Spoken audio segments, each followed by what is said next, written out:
Hello everyone, welcome to issue 132 of the Captain's Log. I use this space as an opportunity for deeper reflection on my work from the week and to take an idea apart and explore it a bit further. And today I'm thinking about publishing because I've started planning for spinning out the publishing arm of CSALT Learning into its own separate entity, a press in its own right next year. I'm kind of doing it for a number of reasons, probably first of which is that it's fun. Publishing today is fun.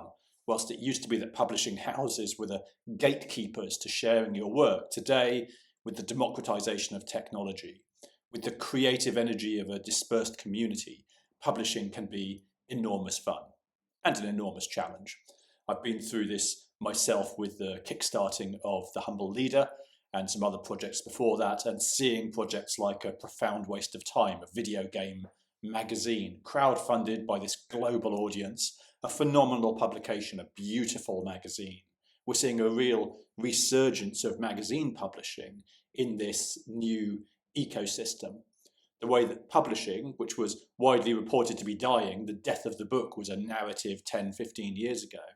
It's now here to stay, but as a different type of artifact, as high art, beautiful books, but also as democratized storytelling, the way that magazines and zines and these guerrilla art forms can be made real without formal gatekeepers in place.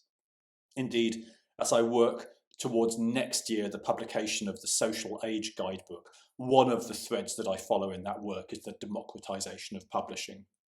But not just publishing as a physical format. I've been thinking about the way that I'm using different spaces.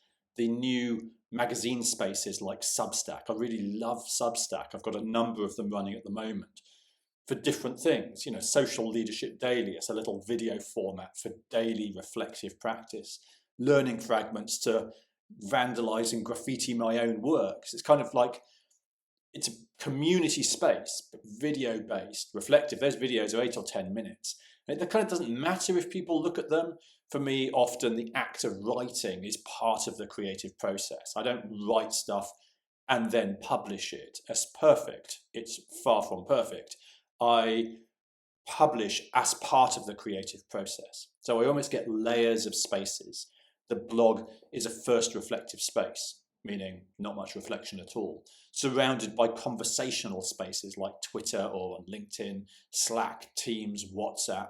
These conversations feed into the writing. Then moving into the actual publication. But I always say to people, a book is not what I think, it's what I thought. There's this funny thing that when you're creating a book, you version it up and you write these different iterations of the manuscript and people edit it and people review it and it's all very dynamic. And then you publish it and it's frozen in time. It's like a Polaroid of a runner. It just freezes and blurs a bit. And then it's out of date. I sometimes view the books that I've written, they're the steps that I climb up to get where I need to be. They're the blocks I build things out of. In and of themselves, they are static. Even if you kind of version them, if you change them, they always reflect where you came from. The conversation reflects where you're figuring out where to go, and thinking, I guess, is what carries you ahead. With the democratization of publishing, we see another thing, which is interesting, which is that failure can become more of the creative process. The way that we can build failure, if you call it failure, into our way of working. My own practice of working out loud is an attempt to do that, to say, this work is not perfect, but this is how it's evolving, and you can engage in that debate as well. Or you can wait until I think I know something, and then I'll share that as well. It's a much more dynamic and fluid, and in many ways, imperfect way of working. I kind of like that. So next year, I'm going to take that publishing arm and build it out, build it into a press in its own right, because just what fun to do that. It kind of doesn't matter. Publishing doesn't make money. It's not about money. It's about beauty and achievement and making things. With The Humble Leader, I tried to make a beautiful artifact because our relationship with the thing is what I'm looking for in that work. That's why there's no ebook version of it. An ebook would carry to a wider audience, but this work isn't about scale. It's about reflection. It's about me or me and you, not about something global. Of course, for other people in other formats, they're all about scale. And for some of those, traditional publishing routes will be best, or online publishing routes are best.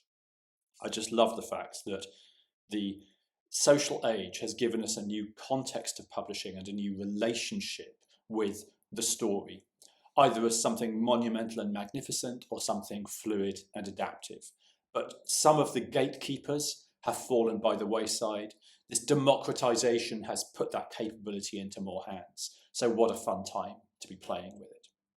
So aside from publishing, this week has been about learning science. So still in the sphere of writing, but I'm working on the learning science guidebook with Say, and now with another friend, Jeff Stead. So I've written about that. I'll put a link in on the Learning Fragments site, just reflecting on that process, which has been easy so far, too easy in fact. So we are being, Say said to me in our meeting this week, we're being indulgent with our writing, which is kind of right. We've written 3 1,500-word pieces, but they are inflated, they are indulgent, but that's kind of okay. At the moment, I'm focused on the mechanisms of collaboration. What value do we find in each other?